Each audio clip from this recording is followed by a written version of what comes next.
കൃഷ്ണ ഗുരുവായൂരപ്പ പുറത്രയിച്ച സംപൂജ്യരായ എല്ലാ പ്രിയ കുടുംബാംഗങ്ങൾക്കും നിറഞ്ഞ ഹൃദയത്തോടുകൂടി പ്രണാമമർപ്പിക്കുന്നു. വളരെ കൃത്യമായ സമയത്ത് തന്നെ ഉദ്ദേശിച്ച ഈ പ്രഭാഷണം സമാരംഭിച്ചു എന്നുള്ളത് വളരെ സന്തോഷം തോന്നുന്ന കാര്യമാണ്. ഇന്ന് ഭാരതീയ ഈശ്വര സങ്കല്പം നിത്യജീവിതത്തിൽ എന്ന ഒരു വിഷയത്തെക്കുറിച്ചുള്ള ക്ലാസ്സാണ്. ഇതൊരു പ്രഭാഷണമാണ് എന്ന് വിചാരിക്കേണ്ട, ഇതൊരു ക്ലാസ്സാണ്. പഠിക്കാൻ വേണ്ടി 1.5 മണിക്കൂർ സമയം നമ്മൾ ഇവിടെ ചെലവഴിക്കുന്നു, അറിയാൻ വേണ്ടി ചെലവഴിക്കുന്നു. നമ്മളുടെ ആത്മീയത, ഭാരതീയമായ ആത്മീയത അഥവാ സനാതനമായ ആത്മീയത, അതെങ്ങനെയാണ് നമുക്ക്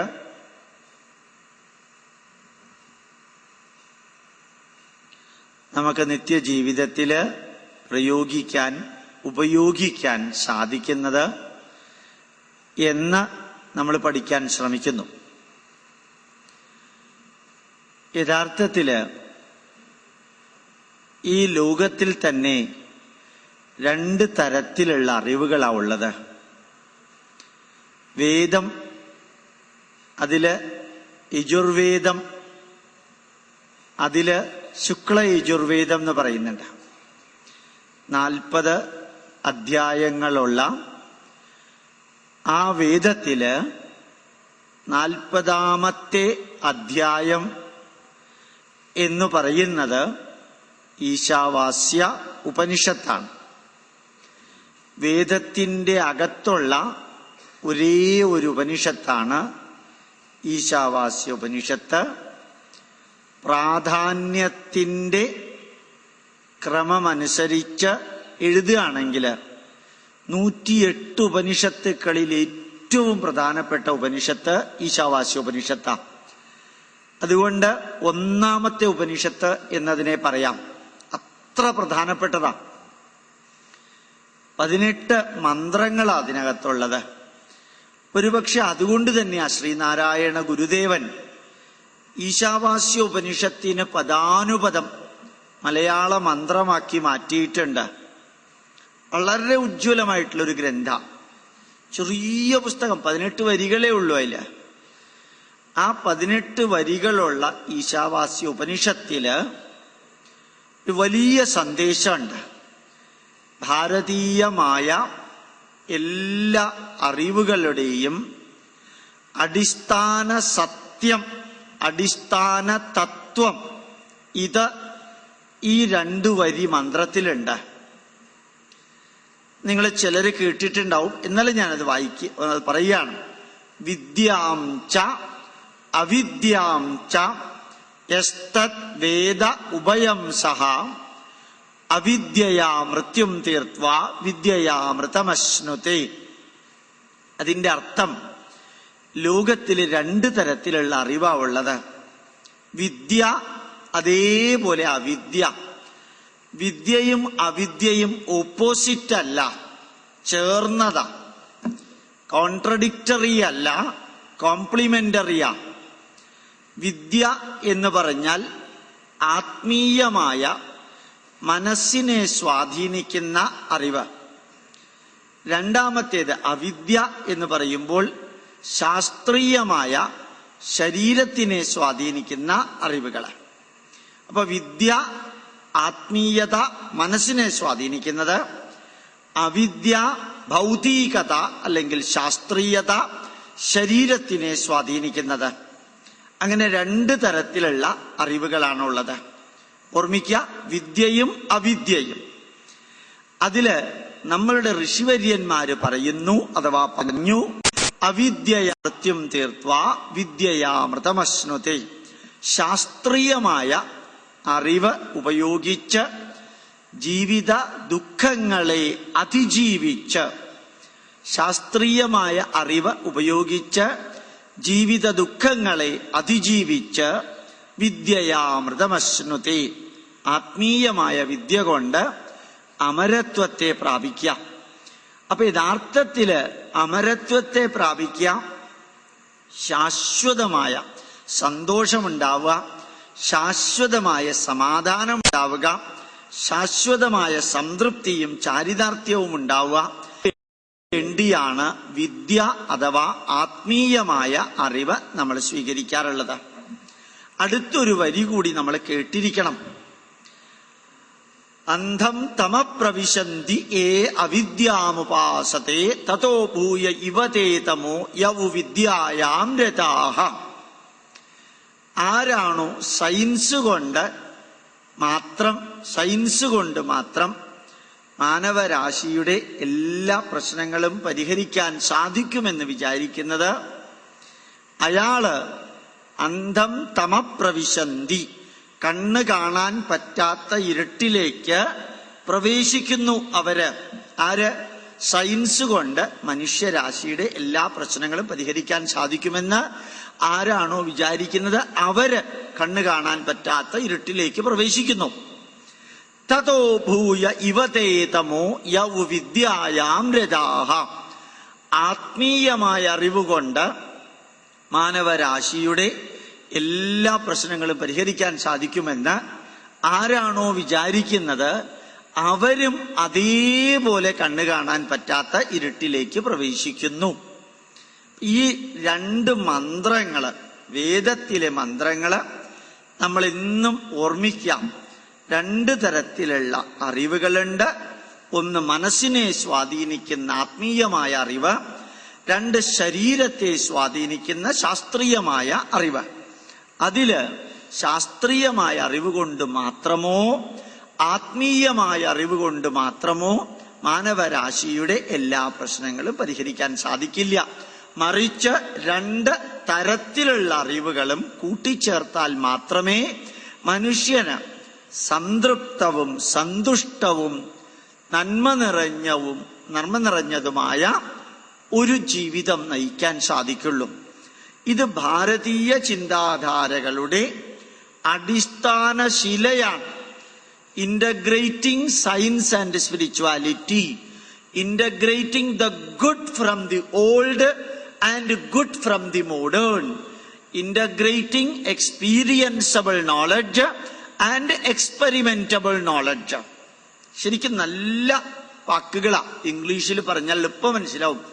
അപ്പൊ യഥാർത്ഥത്തില് ആത്മീയതയും ശാസ്ത്രീയതയും സമന്വയിപ്പിക്കണം. അതിനു വേണ്ടിയാണ് യഥാർത്ഥത്തില് നമ്മളുടെ ഋഷിവര്യന്മാരിന്നും പ്രയത്നിച്ചിരുന്നത്. അപ്പൊ നമ്മള് ശാസ്ത്രീയത എന്താണെന്ന് എന്റെ മുമ്പിലുള്ള ഏതാണ്ട് എല്ലാവർക്കും അറിയാം, സയൻസ് എന്താണ് എന്ന്. നമുക്ക് അറിയാനുള്ളത് ആത്മീയത എന്താണെന്നാണ്. ആ ആത്മീയത അറിയുമ്പോഴും ഒരു പക്ഷേ നിങ്ങളെല്ലാം ധരിച്ചിരിക്കുന്ന ആത്മീയതയിൽ നിന്ന് അല്പം കൂടി വ്യത്യസ്തമായ രീതിയിലായിരിക്കും ഞാൻ കുറച്ച് സമയത്തേക്ക് വിവരിക്കാം.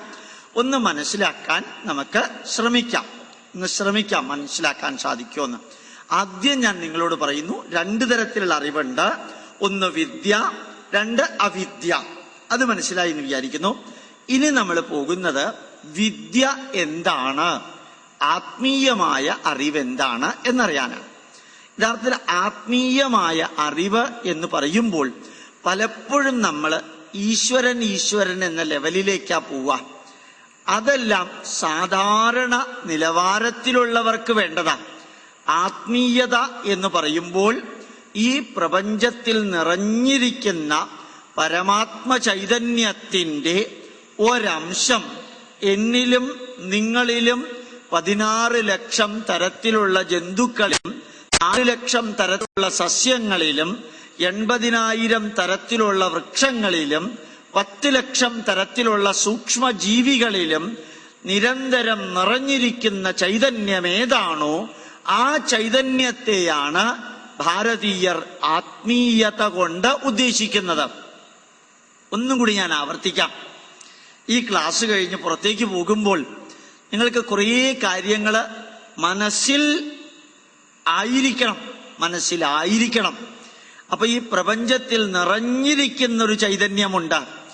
അനേക കോടി ബ്രഹ്മാണ്ടങ്ങളുണ്ട്. ബില്യൺസ് ആൻഡ് ബില്യൺസ് ഗാലക്സികളുണ്ട്. ഓരോ ഗാലക്സിയിലും മില്യൺസ് ആൻഡ് മില്യൺസ് സോളാർ സിസ്റ്റങ്ങളുണ്ട്. അതിനകത്ത് കോടാനകോടി നക്ഷത്രങ്ങള്, അതുപോലെ സൂര്യൻ, ചന്ദ്രന്മാര്, ഇതെല്ലാമുള്ള ഈ പ്രപഞ്ചം ഇങ്ങനെ ശാന്തമായി നിലനിൽക്കുമ്പോഴും അതിനെല്ലാത്തിനും പുതിയ പുതിയ നക്ഷത്രങ്ങൾ ജനിക്കുന്നു. എത്രയോ ബില്യൺ വർഷം ആ നക്ഷത്രം നിലനിൽക്കും. എന്നിട്ട് ആ നക്ഷത്രം മരിച്ചുപോകും, ബ്ലാക്ക് ഹോൾസ് ആയിട്ട്. അപ്പൊ ഈ പ്രപഞ്ചത്തിൽ ജീവനുള്ളത് മാത്രമല്ല ജനിക്കുകയും നിലനിൽക്കുകയും മരിക്കുകയും ചെയ്യുന്നത്.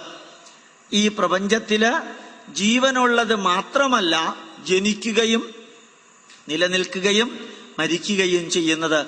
ജീവനില്ലാത്തതും ജനിക്കുന്നുണ്ട്, ജീവനില്ലാത്തതും നിലനിൽക്കുന്നുണ്ട്, ജീവനില്ലാത്തതും കുറേ കാലം കഴിയുമ്പോൾ മരിക്കുന്നുണ്ട്.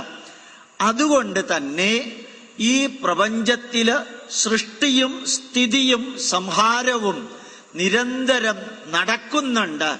ഈ പ്രപഞ്ചത്തില് സൃഷ്ടിസ്ഥിതി സംഹാരം നടക്കുന്നതിന് ഏത് ചൈതന്യമാണോ ഉത്തേജനം നൽകുന്നത്, ഏത് ചൈതന്യമാണോ കാരണമാകുന്നത്, ആ ചൈതന്യത്തെ ഭാരതീയര് പരമാത്മ ചൈതന്യം എന്ന് പറഞ്ഞു. ആ ചൈതന്യത്തെ ഭാരതീയര് പരബ്രഹ്മ ചൈതന്യം എന്ന് പറയുന്നു. ആ ചൈതന്യത്തെ ഭാരതീയര് ബ്രഹ്മചൈതന്യം എന്ന് പറഞ്ഞു. ആ ബ്രഹ്മചൈതന്യം നിറഞ്ഞ ഈ പ്രപഞ്ചത്തെ ഭാരതീയര് ബ്രഹ്മാണ്ടം എന്ന് പറഞ്ഞു.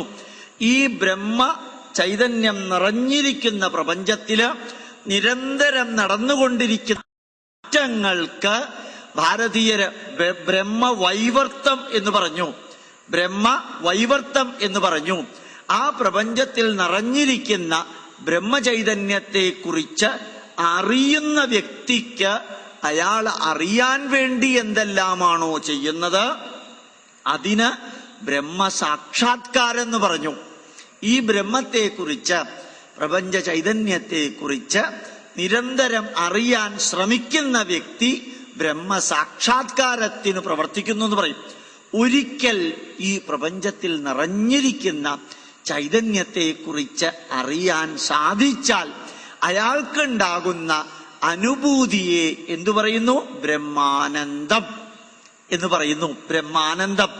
ആ ബ്രഹ്മത്തെക്കുറിച്ച് അറിയാൻ സാധിച്ച വ്യക്തിക്ക് പറയുന്ന പേര് ബ്രഹ്മജ്ഞാനി. ഇത്രയും പേരുകള് വളരെ ഭംഗിയായിട്ട് ഓർത്തിരിക്കാൻ ഒരു വിഷമവും ഇല്ല. ഈ പ്രപഞ്ചത്തിൽ നിറഞ്ഞിരിക്കുന്ന ചൈതന്യം ബ്രഹ്മചൈതന്യം, അതിൻ്റെ തന്നെ മറ്റൊരു പേര് പരമാത്മ ചൈതന്യം. ആ ബ്രഹ്മചൈതന്യത്തെ അറിയാൻ പോകുന്ന വ്യക്തി ബ്രഹ്മസാക്ഷാത്കാരം, അറിഞ്ഞ വ്യക്തി ബ്രഹ്മജ്ഞാനി, അറിയുമ്പോൾ ഉണ്ടാകുന്ന മാനസികാവസ്ഥ ബ്രഹ്മാനന്ദം. ഈ പ്രപഞ്ചത്തിൽ ബ്രഹ്മചൈതന്യം നിറഞ്ഞിരിക്കുന്നതിനെ ബ്രഹ്മാണ്ടം എന്ന് പറയുന്നു. അതിനകത്ത് നിരന്തരം മാറ്റം വരുന്നത് ബ്രഹ്മവൈവർത്തം. ആ പ്രപഞ്ച ചൈതന്യത്തെ ഉപയോഗിച്ച് എന്നെയും നിങ്ങളെയും ഞാൻ അല്പം മുമ്പ് പറഞ്ഞ 16 ലക്ഷം തരത്തിലുള്ള ജന്തുക്കളെയും സസ്യങ്ങളെയും വൃക്ഷങ്ങളെയും സൂക്ഷ്മജീവികളെയും ഈ ബ്രഹ്മചൈതന്യത്തിൽ നിന്ന് സൃഷ്ടിക്കുന്ന ആ ഈശ്വര ചൈതന്യത്തെ നമ്മൾ ബ്രഹ്മാവ് എന്ന് പറയുന്നു.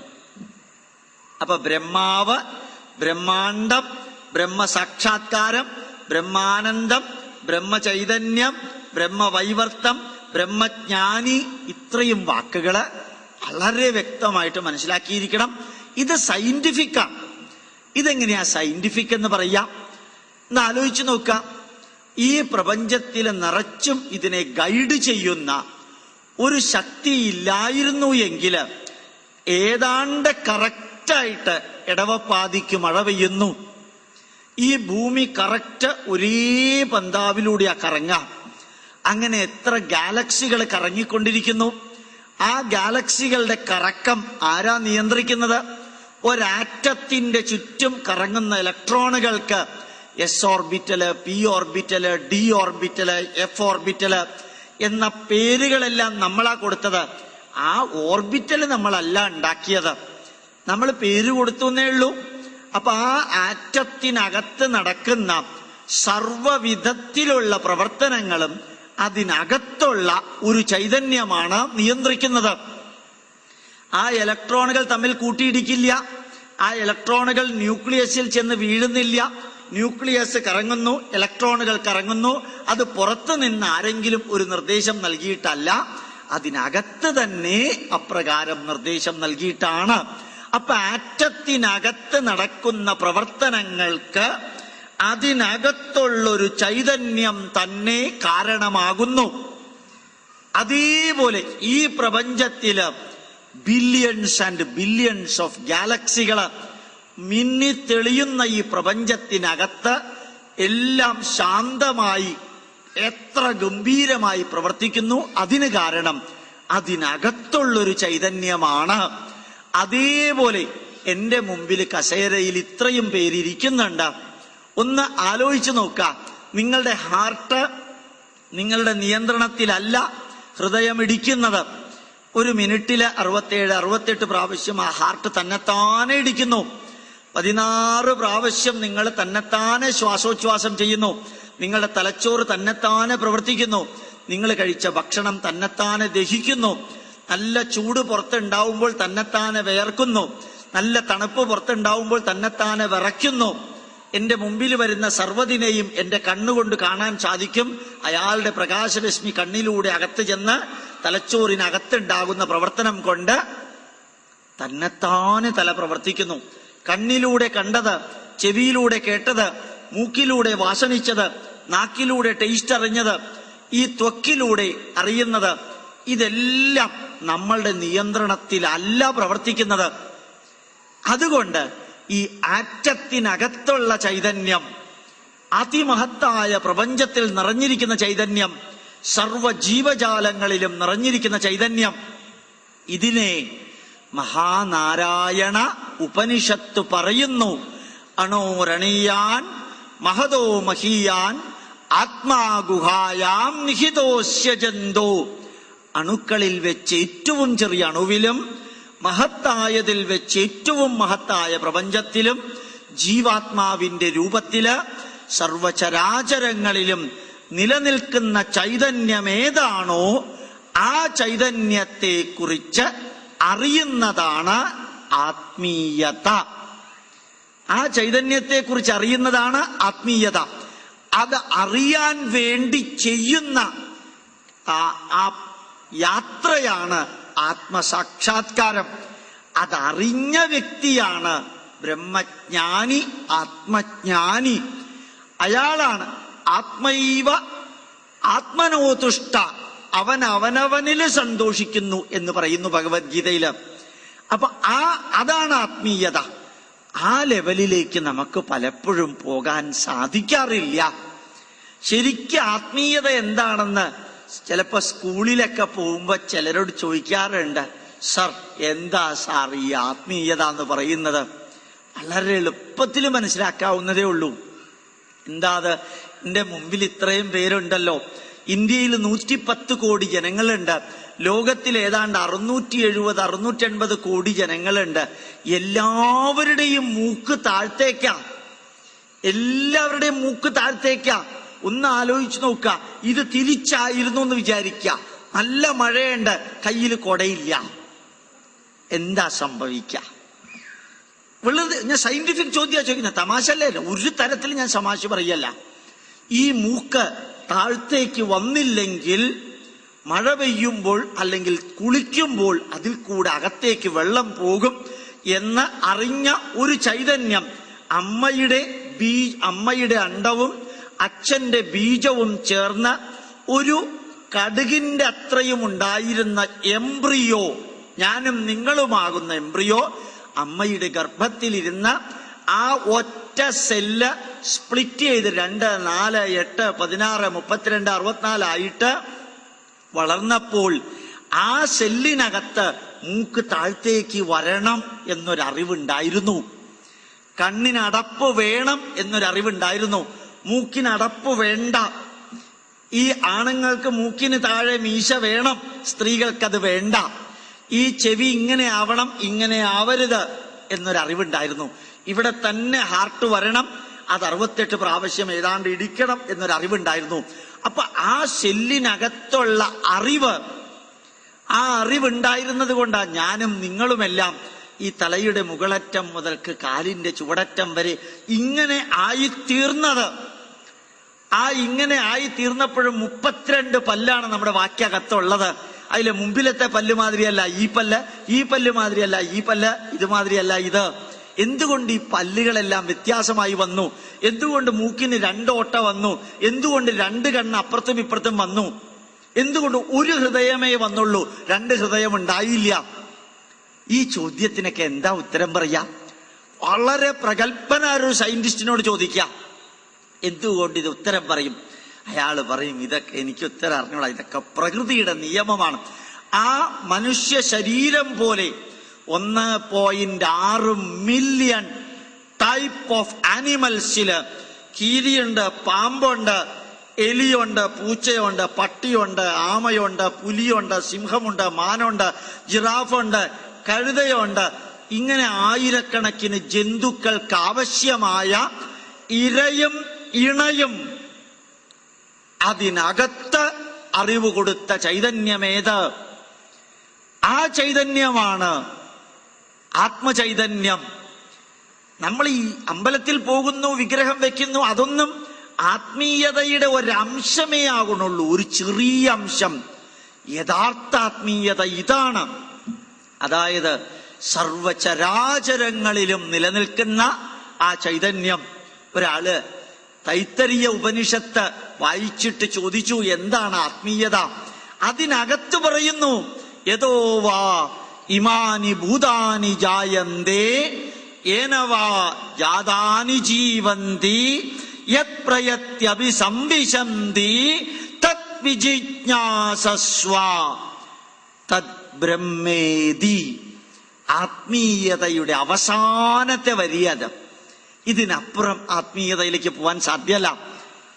യഥാർത്ഥത്തില് ഈശ്വര ചൈതന്യം അല്ലെങ്കിൽ ഈശ്വര ആരാധനയൊക്കെ എടുക്കുമ്പോൾ ആദ്യം ഈ ആത്മീയതയില് നമ്മൾ മനസ്സിലാക്കാൻ ശ്രമിക്കേണ്ടത്, ഏതിൽ നിന്നാണോ സർവചരാചരങ്ങളും ഉണ്ടായത്, ഏത് കാരണമാണോ സർവചരാചരങ്ങളും നിലനിൽക്കുന്നത്, ഏതിലേക്കാണോ സർവചരാചരങ്ങളും തിരിച്ചു ചെന്നു പോകുന്നത്, അതാണ് പരമമായ ആത്മചൈതന്യമെന്ന് മനസ്സിലാക്കുക. ഈ ലെവലിലേക്ക് എനിക്കും നിങ്ങൾക്കും പോകാൻ സാധ്യമല്ല. എന്താ കാരണം? നമ്മൾ വ്യാവഹാരിക ജീവിതത്തിലാണ് കഴിയുന്നത്. നമ്മളെല്ലാം വ്യാവഹാരിക ജീവിതത്തിലാണ്.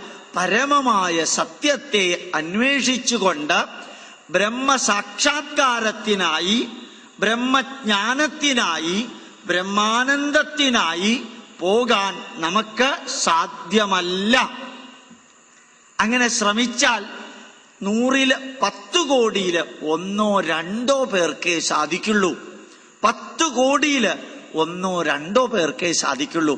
അതുകൊണ്ട് എന്റെ മുമ്പിലിരിക്കുന്ന എല്ലാവരോടും പറയുന്നു, ഈശ്വര സാക്ഷാത്കാരമെന്ന, ആത്മസാക്ഷാത്കാരമെന്ന, പരമാത്മ ചൈതന്യ ജ്ഞാനമെന്ന ബിന്ദുവിലേക്ക് പോകാൻ ശ്രമിച്ചാൽ പരാജയപ്പെടും വ്യാവഹാരിക ജീവിതത്തിലിരിക്കുന്നവര്. എങ്കിലും ഞാനും നിങ്ങളും മനസ്സിലാക്കണം, അങ്ങനെ ഒരു വലിയ പന്താവുണ്ട്, വലിയൊരു പന്താവുണ്ട് ഈ ബ്രഹ്മസാക്ഷാത്കാരം. അത് ശരിക്കു പറഞ്ഞാൽ നമുക്ക് അപ്രാപ്യമായതുകൊണ്ട് ഞാൻ ആ ആത്മീയതയെ അങ്ങോട്ട് മാറ്റി നിർത്തിയിട്ട് വേറൊരു ആത്മീയതയെ എടുക്കാം. എനിക്കും നിങ്ങൾക്ക് മനസ്സിലാകുന്ന ഭാഷയിലെ ആത്മീയത. ഒന്നും കൂടി ഞാൻ പറയാം. ഞാൻ നേരത്തെ സെക്രട്ടറിയോട് ചോദിച്ചിരുന്നു, അവിടെ കൂടിയിരുന്ന പലരോടും ചോദിച്ചിരുന്നു, എൻ്റെ മുമ്പിലിരിക്കുന്ന വ്യക്തികളുടെ അക്കാഡമിക് ക്വാളിഫിക്കേഷൻ എത്രത്തോളം ഉണ്ടാവും, ഡീപ്പായിട്ട് പോയാൽ അവർക്ക് മനസ്സിലാവുമോ? അപ്പൊ പറഞ്ഞിരുന്നു എല്ലാം മനസ്സിലാക്കാൻ പറ്റുന്നവരാണ്. അതുകൊണ്ട് ഞാൻ അല്പം കൂടി ഡീപ്പായിട്ട്, കൂടുതൽ പോകുന്നില്ല, കുറച്ചുകൂടി. അതായത് പരമമായ സത്യത്തെ അന്വേഷിക്കുന്ന, അറിയാൻ ശ്രമിക്കുന്ന ഒരു പന്ഥാവാണ് ഭാരതത്തിന്റെ യഥാർത്ഥ ആത്മീയത. ആ ആത്മീയത നമുക്ക് സാധിക്കാത്തത് കൊണ്ട് നമുക്ക് എന്താ വേണ്ടത്? പ്രായോഗിക ആത്മീയതയിലേക്ക് കടക്കണം. അപ്ലൈഡ് സ്പിരിച്വാലിറ്റി, ഈ വാക്ക് ഓർമ്മിക്കണം. അപ്ലൈഡ് സ്പിരിച്വാലിറ്റി എന്നുള്ളത് ഓർക്കണം. എന്താ അപ്ലൈഡ് സ്പിരിച്വാലിറ്റി എന്ന് പറയുന്നത്? നേരത്തെ ഞാൻ പറഞ്ഞ ആ പരമാത്മ ചൈതന്യം എന്റെ ശരീരത്തിലുണ്ട്. അതുകൊണ്ടാ എന്റെ തലയുടെ മുകളറ്റം മുതൽക്ക് കാലിന്റെ ചുവടറ്റം വരെ എന്റെ ശരീരത്തിലുള്ള രക്തം ഇങ്ങനെ നല്ല രീതിയിൽ സർക്കുലേറ്റ് ചെയ്യുന്നത്. ഞാൻ കഴിച്ച ഭക്ഷണത്തിന്റെ അംശം ഓരോ സെല്ലിലേക്കും എത്തുന്നത്. ആ സെല്ലിൽ നിന്ന് കാർബൺ ഡൈ ഓക്സൈഡ് ശ്വാസകോശത്തിലേക്ക് വരുന്നത്. ശ്വാസകോശത്തിൽ നിന്ന് ഓക്സിജൻ നേരെ സെല്ലിലേക്ക് പോകുന്നത് എന്റെ കൺട്രോള് കൊണ്ടല്ല, ഇതിനകത്തുള്ള ഒരു ചൈതന്യം പ്രവർത്തിക്കുന്നത് കൊണ്ടാണ്. ആ ചൈതന്യത്തിനറിയാം കണ്ണ് എങ്ങനെ പ്രവർത്തിക്കണം, ആ ചൈതന്യത്തിന് അറിയാം ചെവി എങ്ങനെ പ്രവർത്തിക്കണം, മൂക്ക് എങ്ങനെ പ്രവർത്തിക്കണം, നാക്ക് എങ്ങനെ പ്രവർത്തിക്കണം, ഹൃദയം, liver, lungs, intestine, blood cells, വിരലുകള്, കാലുകള്, തലമുടി എല്ലാം എങ്ങനെ പ്രവർത്തിക്കണമെന്ന അറിവ്, ആ വാക്ക് മറക്കരുത്, അറിവ് എല്ലാത്തിലുമുണ്ട്. ആ അറിവിനെ ഭാരതീയര് പ്രജ്ഞാനം ബ്രഹ്മ എന്ന് പറഞ്ഞു. ആ അറിവിനെ ഭാരതീയര് പ്രജ്ഞാനം ബ്രഹ്മ, ചൈതന്യവത്തായ ഈശ്വരീയമായ അറിവ് സർവചരാചരങ്ങളിലുമുണ്ട്. ആ അറിവിനെ ഭാരതീയര് പ്രജ്ഞാനം ബ്രഹ്മ എന്ന് പറഞ്ഞു. ആ അറിവ് എന്റെ ശരീരത്തിലുള്ളത് കൊണ്ടാണ് എന്റെ ശരീരം 24 മണിക്കൂറും പ്രവർത്തിക്കുന്നത്. ആ പ്രജ്ഞാനം എന്റെ ശരീരത്തിലുള്ളത് കൊണ്ട് ഞാൻ പറയുന്നു അഹം ബ്രഹ്മാസ്മി. ആ പ്രജ്ഞാനം നിങ്ങളുടെ ശരീരത്തിലുള്ളത് കൊണ്ട് നമുക്ക് പറയാം തത്വമസി. തത്വമസി, ആ അറിവ് ജീവന്റെ രൂപത്തില്, ജീവാത്മാവിന്റെ രൂപത്തില് സർവചരാചരങ്ങളിലും ഉള്ളത് കൊണ്ട് നമുക്ക് പറയാം അയം ആത്മാ ബ്രഹ്മ.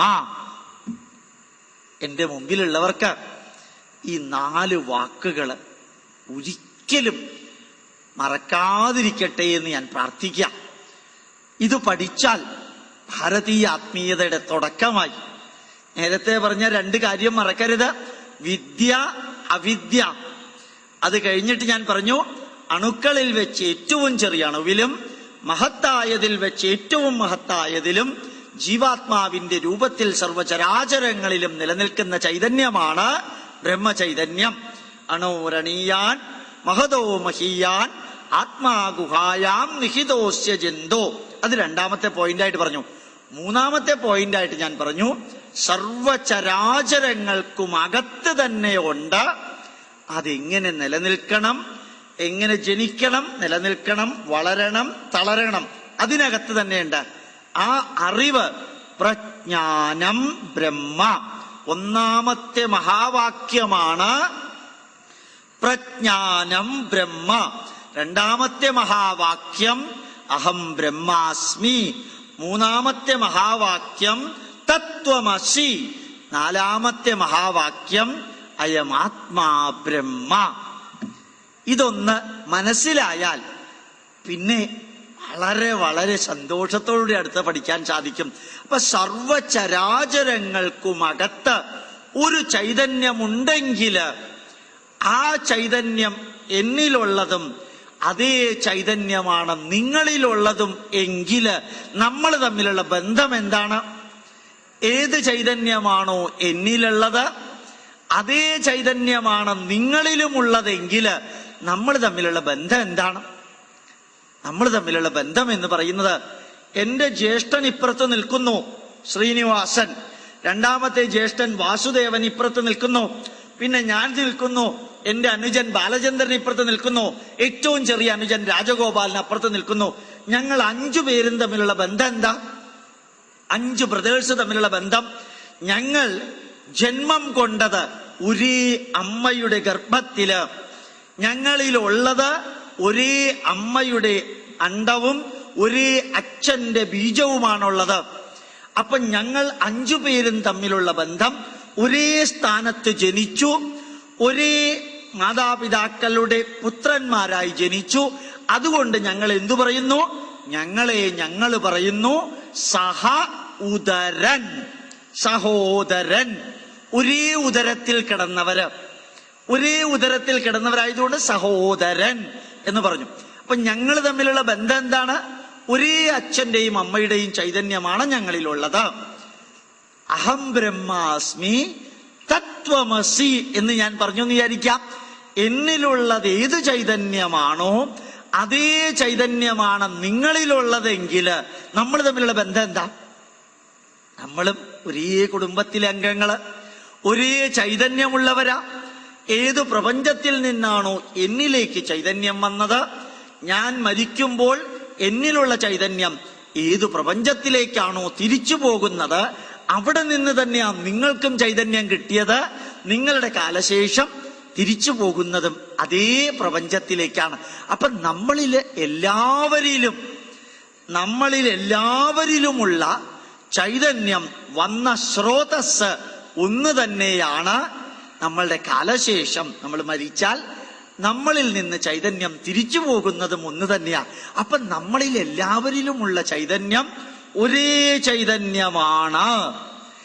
ഏക ഏവഹി ഭൂതാത്മാ ഭൂതേ ഭൂതേ വ്യവസ്ഥിത ഏകദാ ബഹുദാ ചൈവ ദൃശ്യതേ ജലചന്ദ്രവത്. ഏക ഏവഹി ഭൂതാത്മാ, സർവചരാചരങ്ങളിലുമുള്ള ചൈതന്യം ഏക ഏവ ഹി, ഒന്ന് മാത്രാണ്, ഒരേ ചൈതന്യം. ഭൂതേ ഭൂതേ വ്യവസ്ഥിത, സർവഭൂതങ്ങളിലും ചരാചരങ്ങളിലും നിലനിൽക്കുന്നു. ഏകദാ ബഹുദാ ചൈവ, ചിലർക്ക് അറിയാം അതൊന്നാണെന്ന്, ചിലര് വിചാരിക്കുന്നു അത് പലതാണെന്ന്. ഏതായാലും ഓർമ്മിക്കുക, ദൃശ്യതേ ജലചന്ദ്രവത്, ജലചന്ദ്രവത്. ആകാശത്തിൽ ചന്ദ്രൻ ഒന്നേ ഉള്ളൂ. ആ ചന്ദ്രന്റെ റിഫ്ലക്ഷൻ, ചന്ദ്രന്റെ പ്രതിഫലനം കുളത്തിലെ വെള്ളത്തിലെ, കിണറ്റിലെ, റോഡ് സൈഡിലെ വെള്ളത്തിലെ, സമുദ്രത്തിലെ, നദിയിലെ, കടലിലെ, തോട്ടിലെ, എല്ലാ വെള്ളത്തിലും ആ ചന്ദ്രന്റെ റിഫ്ലക്ഷൻ കാണാം. പക്ഷേ ചന്ദ്രൻ ഒന്നേ ഉള്ളൂ. ആ പരമമായ സത്യം ഒന്നേ ഉള്ളൂ, പരമമായ ചൈതന്യം ഒന്നേ ഉള്ളൂ. അത് എല്ലാവരിലും നിലനിൽക്കുന്നത് കൊണ്ട് അപ്ലൈഡ് സ്പിരിച്വാലിറ്റി, പ്രായോഗികമായ ഈശ്വര വിശ്വാസം, പ്രായോഗികമായ ആത്മീയത പറയുന്നു. ലോകാ സമസ്താ സുഖിനോ ഭവന്തു. എന്തുകൊണ്ട് അവരങ്ങനെ പറഞ്ഞു? എല്ലാ ജനങ്ങളിലുമുള്ള ചൈതന്യം ഒന്നാണെങ്കിൽ എല്ലാവരും സുഖമായിരിക്കണം. അത് അപ്ലൈഡ് ആത്മീയത. സർവേ ഭവന്തു സുഖിനഃ സർവേ സന്തു നിരാമയ സർവേ ഭദ്രാണി പശ്യന്തു മാ കശ്ചിത് ദുഃഖഭാഗ് ഭവേത്. ഇയാൾ എന്തിനാ ഇങ്ങനെ വേദമന്ത്രവും സംസ്കൃതവും ഒക്കെ ഇങ്ങനെ പറയണത്? എന്റെ കുഴപ്പമല്ല. ഈശ്വര വിശ്വാസം നിത്യജീവിതത്തിൽ എന്നാണ് ഇന്നത്തെ വിഷയം. അപ്പോ ഈ നമ്മൾ നിത്യം പ്രാർത്ഥിക്കുന്ന ഒരു മന്ത്രായത് ഈ ഈശ്വര വിശ്വാസമാണ്, ഈശ്വര ചൈതന്യമാണ് നിത്യജീവിതത്തിൽ നമ്മൾ അപ്ലൈ ചെയ്യാറുള്ളത്. ലോകാ സമസ്താ സുഖിനോ ഭവന്തു എന്ന പ്രാർത്ഥനയുടെ കാരണം ഇതാണ്. അതേപോലെ സർവേ ഭവന്തു സുഖിനഃ സർവേ സന്തു നിരാമയ. എന്താ അതിന്റെ അർത്ഥം? സർവേ ഡിപ്പാർട്ട്മെന്റിലുള്ള എല്ലാവരും സുഖമായിരിക്കട്ടെ എന്നല്ല. എല്ലാവരും സുഖമായിരിക്കട്ടെ, എല്ലാവരും സന്തോഷവാന്മാരായിരിക്കട്ടെ, എല്ലാവരും ആരോഗ്യമുള്ളവരായിരിക്കട്ടെ, ദുഃഖിക്കുന്നവരായിട്ട് ആരും ഉണ്ടാകാതിരിക്കട്ടെ. ഇങ്ങനെ ഒരു പ്രാർത്ഥന ഭാരതത്തിൽ നിന്ന് വരാൻ കാരണം എന്താണ്?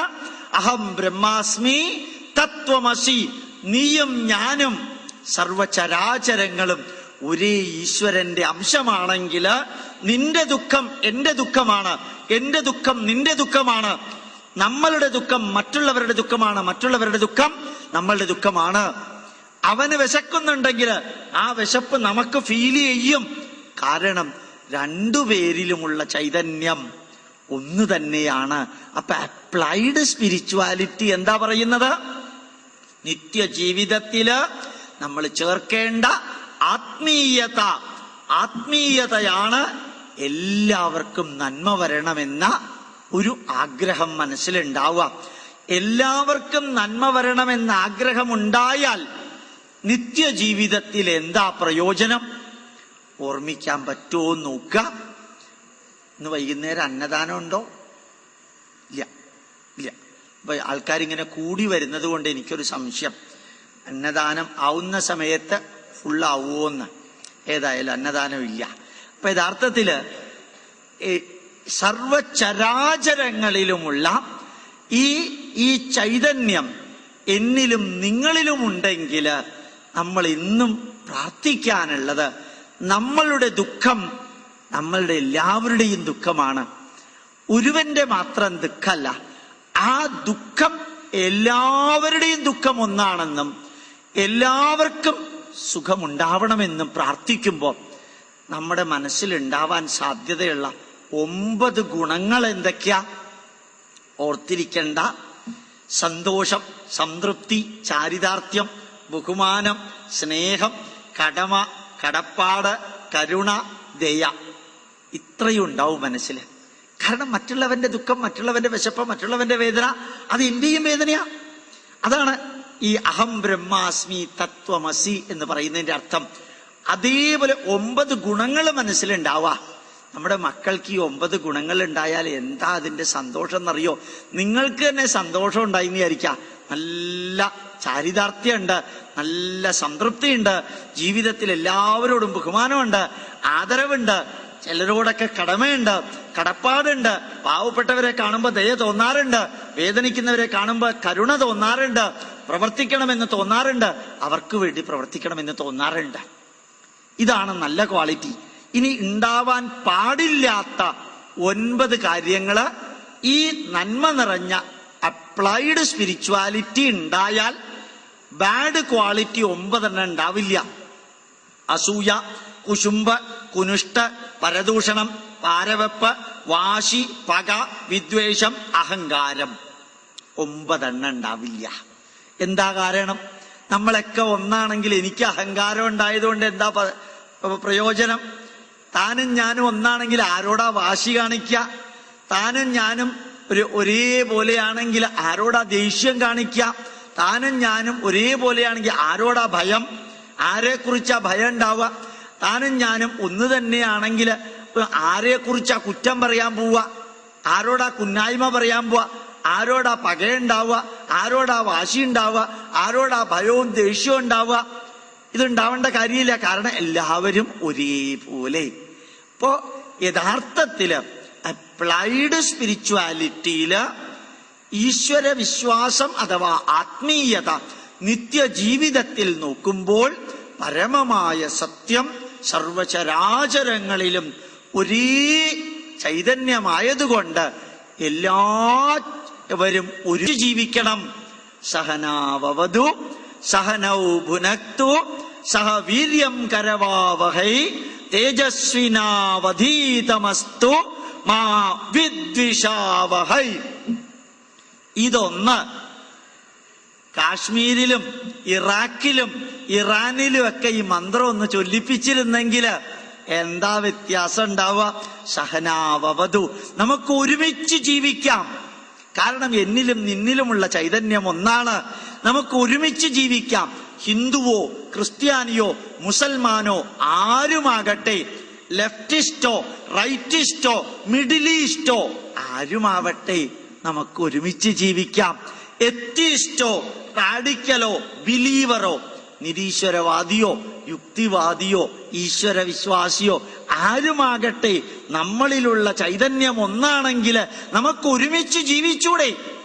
ഇടതുപക്ഷവും വലതുപക്ഷവും മധ്യപക്ഷവും ആരുമാകട്ടെ, എന്തിനു വാളെടുക്കണം, എന്തിനു കൊല്ലണം, എന്തിനു തല്ലിപ്പൊളിക്കണം, എന്തിനു വണ്ടിക്ക് കല്ലെറിയണം, എന്തിനു ഡ്രൈവറുടെ കണ്ണു പൊട്ടിക്കണം? എന്നിലും നിങ്ങളിലുമുള്ള ചൈതന്യം ഒന്നാണെങ്കിൽ സഹനാവവതു, let us exist together. Applied സ്പിരിച്വാലിറ്റിയാ. നിങ്ങൾ കേട്ടിട്ടുണ്ടാവില്ല ഇതൊന്നും. കാരണം എന്താ? ഭാഗവതം അടിപൊളിയായിട്ട് നടക്കുന്നുണ്ടാവും. തന്ത്രി വന്നിട്ട് ഭാഗവതത്തിലെ ശ്രീകൃഷ്ണന്റെ രാസക്രീഡയൊക്കെ അടിച്ച് 16,008 ഭാര്യമാരൊക്കെ ഉണ്ടെന്ന് പറയുമ്പോ എന്തായാലും ഒരു ഗുണമുണ്ട്. ഭാഗവതം നടക്കുന്ന സ്ഥലത്തെല്ലാം നിറച്ച ആൾക്കാർ ഇപ്പൊ വരാറുണ്ട്. 12:30 1:30 ഇടയ്ക്കാം. അപ്പോ അതൊക്കെ ഇപ്പൊ മുറയ്ക്ക് നടക്കുന്നുണ്ട്. ഭാഗവത സത്രം എന്ന് പറഞ്ഞാൽ ഭാഗവത സപ്താഹം. ഇവിടുത്തെ സെക്രട്ടറി വളരെ മെച്യൂർഡ് ആളായത് കാരണം ഒന്നും എന്നോട് പറഞ്ഞില്ല. ഭാഗവതം മൂലം വായിച്ചു, എല്ലാം കഴിഞ്ഞു എന്നൊക്കെ എന്നോട് പറഞ്ഞു. അത്രേ പറഞ്ഞുള്ളൂ. ഭാഗവതം ധാരാളം ആൾക്കാരുണ്ടായിരുന്നു സാറേ. 63 പറ അരിയ വെച്ചത്. ഭാഗവതത്തിനെ ഇത്രയും അധികം അവഹേളിക്കാൻ വേറെ പുറത്തു പോയാൽ 25 രൂപ അടക്കണം. അതിന് പകരം അമ്പലത്തിൽ വന്നിട്ട് അന്നദാനം കഴിക്കാം. ആരൊക്കെയോ പറഞ്ഞ് തെറ്റിദ്ധരിപ്പിച്ചു.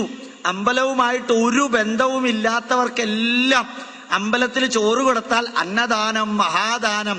ഏത് തന്ത്രസമുച്ചയത്തിലാ പറഞ്ഞിരിക്കുന്നത്? അമ്പലവും ക്ഷേത്രവിശ്വാസവും ഒന്നുമില്ലാതെ വഴിയെ കൂടി പോകുന്നവർക്കെല്ലാം ഇവിടെ വന്ന് ചോറ് കൊടുത്ത് അവരെ സന്തോഷിപ്പിക്കാം. എന്നിട്ട് ഭാഗവത സത്രമൊക്കെ ഇപ്പൊ നടക്കാറുണ്ട്. ചിലപ്പോ ഒക്കെ ഞാൻ പോകുമ്പോഴത്തേക്ക് എന്റെ അടുത്ത് വന്ന് പറയാറുണ്ട്, ഗോപാലകൃഷ്ണൻ സാററിഞ്ഞോ, ഇന്നലെയാണ് ചരിത്രത്തിൽ ആദ്യമായിട്ട് 127 പറ. ഈ പറയില എല്ലാവരും നിൽക്കുന്ന നമ്മള്. അതൊന്നും അല്ല ഭാഗവതം. അതൊക്കെ ശരിക്കും ഭാഗവതത്തെ അവഹേളിക്കുക. അമ്പലവും ഈശ്വര സങ്കല്പവും ഭാഗവതവുമായിട്ട് ഒരു ബന്ധവുമില്ലാത്തവരുടെ എച്ചില് അമ്പലത്തിനകത്ത് വീഴുന്നു എന്നുള്ളത് തന്നെയാ മഹാപാപം. പിന്നെ എന്താ പ്രായശ്ചിത്തം? എല്ലാവർക്കും 7 രൂപയുടെ ടോക്കൺ വെക്കുക, അല്ലെങ്കിൽ 10 രൂപയുടെ ടോക്കൺ വെക്കുക. അമ്പലത്തിലെ പ്രസാദം വയറു നിറച്ച് കഴിക്കേണ്ടവർക്ക് 10 രൂപയുടെ ടോക്കൺ വെച്ചാൽ ആ 10 രൂപ കൊണ്ട് ഈ അമ്പലത്തെ വികസിപ്പിക്കാം. അല്ലെങ്കിൽ ആ 10 രൂപ കൊണ്ട് നേരെ ആലപ്പുഴ കടപ്പുറത്ത് പോയാൽ മുക്കുവന്മാരുണ്ട്, പാവപ്പെട്ടവര്. നേരെ വയനാട്ടിൽ പോയാൽ ട്രൈബ്സ് ഉണ്ട്, പാവപ്പെട്ടവര്. അവർക്ക് നന്മ ചെയ്യാം. വീട്ടിൽ ഇത്രയും തിന്നാനുള്ളവർക്ക് ഭക്ഷണം കൊടുക്കുന്നതല്ല അന്നദാനം. ഭക്ഷണം കൊടുക്കുന്നതിന് ഞാൻ എതിരല്ല. ദേവാൻ ഭാവയദാനേന യോ ദേവാ ഭാവയന്തുവഹ പരസ്പരം ഭാവയന്ത ശ്രേയ പരമവാപ്നുയാത്. ഭഗവത്ഗീതയിലെ ഒരു വരിയാണ്. നിങ്ങൾ കേട്ടിട്ടുണ്ടാവില്ല. എന്താ കാരണം? ഹിന്ദുക്കളാണ്. അപ്പൊ യഥാർത്ഥത്തില് ഈ പരസ്പരം ഭാവയന്ത, അമ്പലത്തിനകത്തേക്ക് ചൈതന്യത്തിന് എന്തെല്ലാം കൊടുത്തോ അതിന് തുല്യമായിട്ടേ സ്വീകരിക്കാൻ പറഞ്ഞിട്ടുള്ളൂ. അതാണ് യഥാർത്ഥത്തിൽ ഈശ്വരഭക്തി. അങ്ങോട്ട് കൊടുക്കാതെ ഇങ്ങോട്ട് എടുക്കാൻ പറഞ്ഞിട്ടില്ല. അപ്പൊ ഭാഗവത ദിവസം 7 ദിവസം ഊണ് കഴിച്ചവര് എന്തു കൊടുത്തിട്ടാ ഈ ഊണ് സ്വീകരിച്ചത്? ദേവസ്വം, ഈശ്വരന്റെ മുതലാണത്. ആ ഈശ്വരനിൽ നിന്ന് സ്വീകരിക്കണമെങ്കിൽ അങ്ങോട്ട് കൊടുക്കണം. അങ്ങോട്ട് കൊടുക്കാതെ സ്വീകരിക്കരുത് എന്ന് അണ്ടർലൈൻ ചെയ്ത് 51.5 നൂറ്റാണ്ട് മുമ്പ് കൃഷ്ണൻ പറഞ്ഞിട്ടുണ്ട് ഭഗവത്ഗീതയില്, തന്ത്രസമുച്ചയത്തിലും. ഞാൻ ഇവിടെ പറയാൻ കാരണം ഈ നമ്മളില് സഹനാവവതു, ഒരുമിച്ച് നമുക്ക് ജീവിക്കണം. സഹനൗ ഭുനക്തു, കർമ്മബലം ഒരുമിച്ച് അനുഭവിക്കണം. സഹവീര്യം കരവാവഹൈ, ഒരുമിച്ച് പ്രവർത്തിക്കണം. തേജസ്വിനാവധീതമസ്തു, ഒരുമിച്ച് തേജസ്വികളാകണം. മാ വിദ്വിഷാവഹൈ, ഒരിക്കലും വിദ്വേഷമില്ലാത്തൊരവസ്ഥ ഉണ്ടാവണം. ഇങ്ങനെ ഉണ്ടാവണമെങ്കിൽ എന്താ വേണ്ടത്? എന്നിലും നിങ്ങളിലുമുള്ള ചൈതന്യം ഒന്ന് തന്നെയാണ് എന്ന് പഠിപ്പിക്കാൻ ഭാരതീയർക്ക് സാധിച്ചില്ല.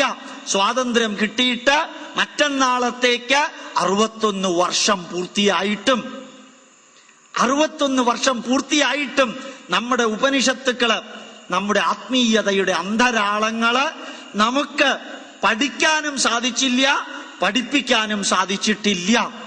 അസതോമാ സദ്ഗമയ, ഞങ്ങളെ ഇരുട്ടിൽ നിന്ന്, തിന്മയിൽ നിന്ന് നന്മയിലേക്ക് കൊണ്ടുപോകണം എന്നാ പറഞ്ഞത്. ഗോപാലകൃഷ്ണനെ കൊണ്ടുപോകണം എന്നല്ല, ഹിന്ദുക്കളെ കൊണ്ടുപോകണം എന്നല്ല, അമ്പലത്തിലേക്ക് വരുന്നവരെ കൊണ്ടുപോകണം എന്നല്ല പറഞ്ഞത്, വിഷ്ണുവിനെ പൂജിക്കുന്നവരെ കൊണ്ടുപോകണം എന്നല്ല പറഞ്ഞത്. അസതോമാ സദ്ഗമയ, ഞങ്ങളെ ആരാണോ ഈ വരി പറയുന്നത് അവരെ തിന്മയിൽ നിന്ന് നന്മയിലേക്ക് കൊണ്ടുപോകണം. കാരണം നമ്മളെല്ലാം ഒരേ ഈശ്വര ചൈതന്യത്തിന്റെ മാനിഫെസ്റ്റേഷനും മാനിപ്പുലേഷനുമാണ്. We are all the manifestation and manipulation of the same divine power. Divinity is present in me and the same divinity is present in you also. So we have to exist together and we have to move from bad to good.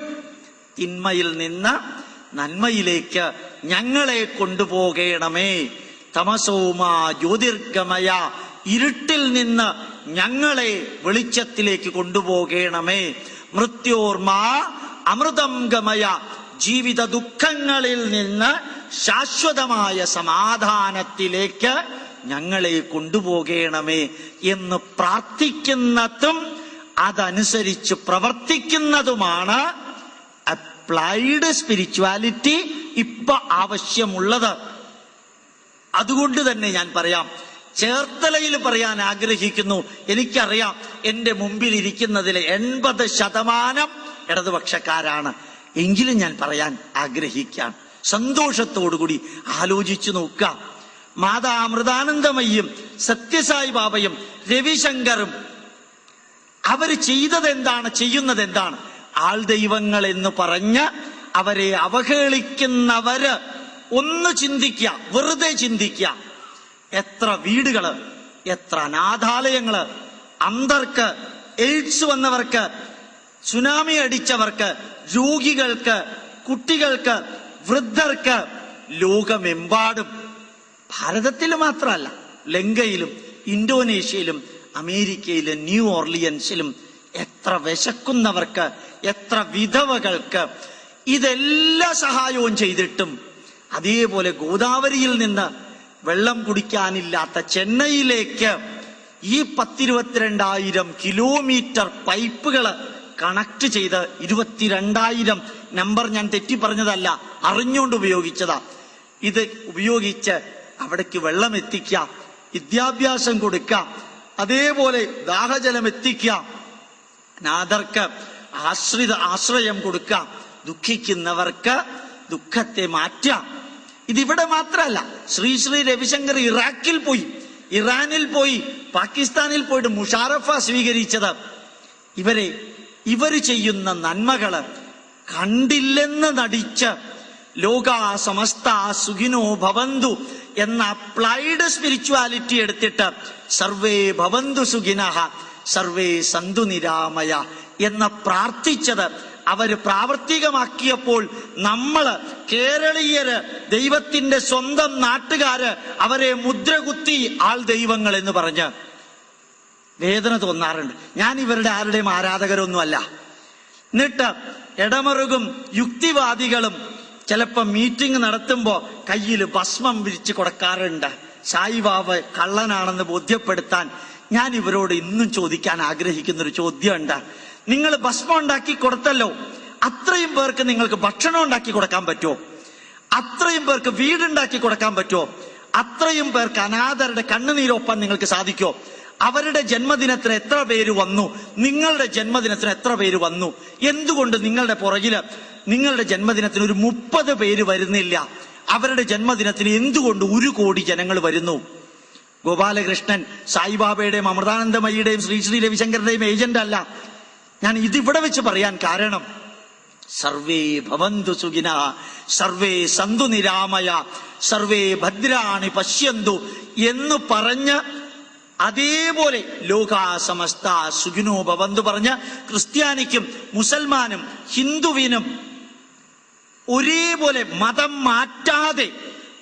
മാറ്റാതെ ചോറ് കൊടുത്ത് ആശ്രയം കൊടുത്ത് അവരെ വളർത്തി ലോകമെമ്പാടുമുള്ള ജനങ്ങൾക്ക് വരാൻ സാധിക്കുന്ന ഒരു കേന്ദ്രം ഉണ്ടാക്കിയതാണോ? അവിടെ ചെല്ലു, അവിടെ യേശുക്രിസ്തുവിന്റെ കുരിശ് കാണാം, ചന്ദ്രക്കല കാണാം.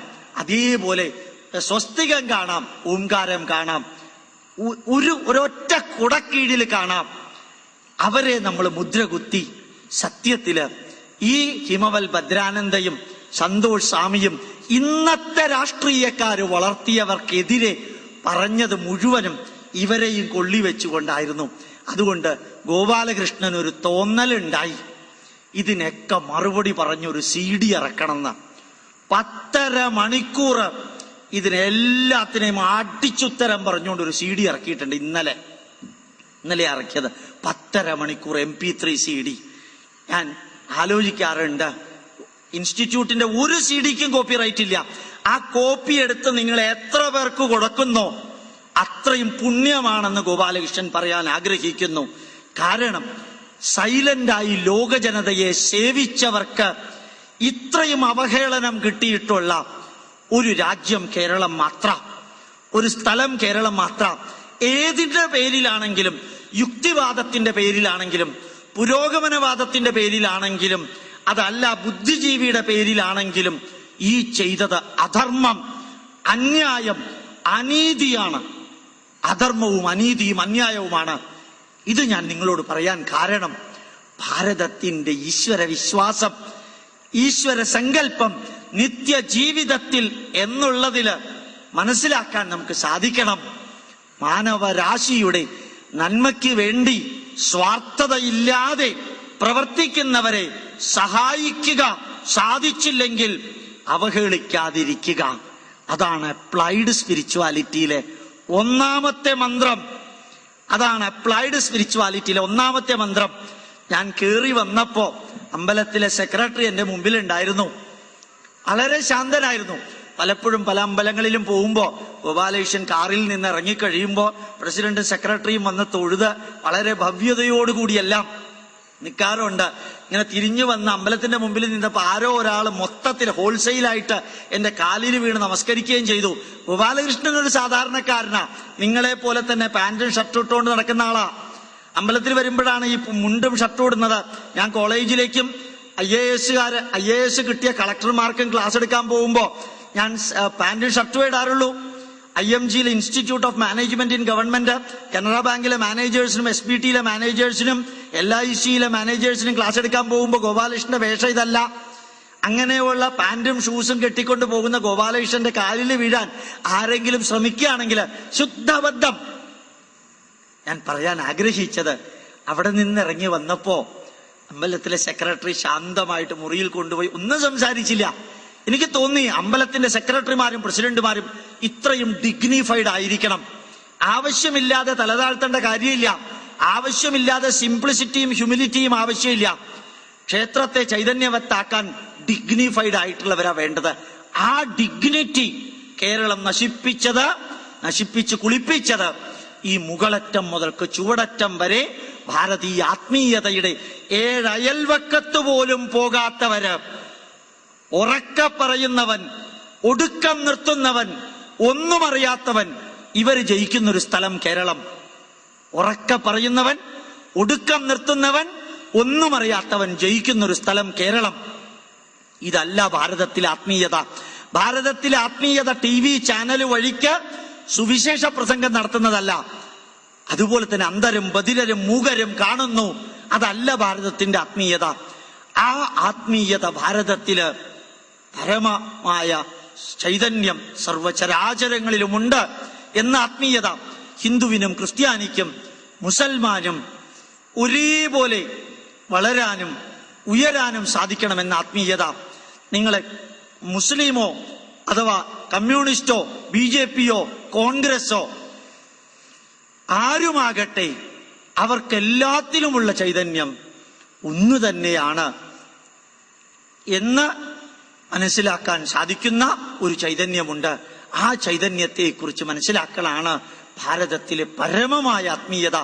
ആ ചൈതന്യത്തെ കുറിച്ച് മനസ്സിലാക്കി നന്മ നിറഞ്ഞ രീതിയിൽ പ്രവർത്തിക്കുന്നവരോട് സഹകരിക്കുന്നവരെ ഉയർത്തല്, സാധിക്കുമെങ്കിൽ അഭിനന്ദിക്കല്. ഇതാണ് അപ്ലൈഡ് ആത്മീയത. ആ ആത്മീയത ഭാരതത്തിൽ ഉണ്ടായിരുന്നത് കൊണ്ടാണ് 49 സംസ്കാരങ്ങൾ ഭൂമുഖത്തുണ്ടായിരുന്നു. അതിൽ 48 മണ്ണടിഞ്ഞു, ഒരെണ്ണമേ ഇപ്പൊ നിലനിൽക്കുന്നുള്ളൂ. അത് ഭാരതീയ സംസ്കൃതിയാണ്. അത് ഇന്നും നിലനിൽക്കാൻ കാരണം നമ്മൾ പ്രാർത്ഥിച്ചൊരു മന്ത്രമുണ്ട്. സപ്തദ്വീപനിവാസീനാം പ്രാണീനാം അക്ഷയ്യമുപതിഷ്ഠതു. 7 കോണ്ടിനെന്റുകളിൽ ജീവിക്കുന്ന സർവചരാചരങ്ങൾക്കും നന്മ വരുത്തേണമേ ജഗദീശ്വര. 7 കോണ്ടിനെന്റിൽ ജീവിക്കുന്ന സർവചരാചരങ്ങൾക്കും നന്മ വരുത്തേണമേ ജഗദീശ്വര എന്ന് പ്രാർത്ഥിച്ചവര് നമ്മൾ മാത്രാണ്. ഭാരതീയര് മാത്രമേ പറഞ്ഞിട്ടുള്ളൂ. എല്ലാ പന്ഥാവും പരമമായ ചൈതന്യത്തിലേക്ക് എത്തും. ഭാരതീയര് പറഞ്ഞിട്ടില്ല എന്റെ ഈശ്വരൻ മാത്രാണ് ശരിയെന്ന്. ഭാരതീയര് പറഞ്ഞിട്ടില്ല എന്റെ ഗ്രന്ഥം മാത്രം ശരി. ഭാരതീയര് പറഞ്ഞിട്ടില്ല എന്റെ ആചാര്യന്മാര് മാത്രാണ് ശരിയെന്ന്. ഭാരതീയര് പറഞ്ഞിട്ടില്ല എന്റെ ഈശ്വരനിലൂടെ അല്ലാണ്ട് നിനക്ക് സ്വർഗത്തിലേക്ക് പോകാൻ സാധ്യമല്ല എന്ന്. നമ്മൾ പറഞ്ഞിട്ടില്ല മറ്റേതെങ്കിലും ദൈവത്തെ പൂജിച്ചാൽ നീ നിത്യനരകത്തിൽ പോകുമെന്ന്. ഇത് ഭാരതീയര് പറഞ്ഞിട്ടില്ല. ഇതാണ് ഭാരതത്തിലെ ഈശ്വര വിശ്വാസം. ഇതാണ് ഭാരതത്തിന്റെ ആത്മീയത. ഈ ആത്മീയതയാണ് ഉപനിഷത്തുക്കൾ മുഴുവനും വിവരിക്കുന്ന ആത്മീയത. ഈ ആത്മീയതയാണ് വേദമന്ത്രത്തിലെ ആത്മീയത. ശരിക്കും വേദം എന്ന് പറയുമ്പോൾ തോന്നാറുണ്ട്, നിങ്ങളോട് എല്ലാവരോടും പറയാൻ ആഗ്രഹിക്കുന്നു,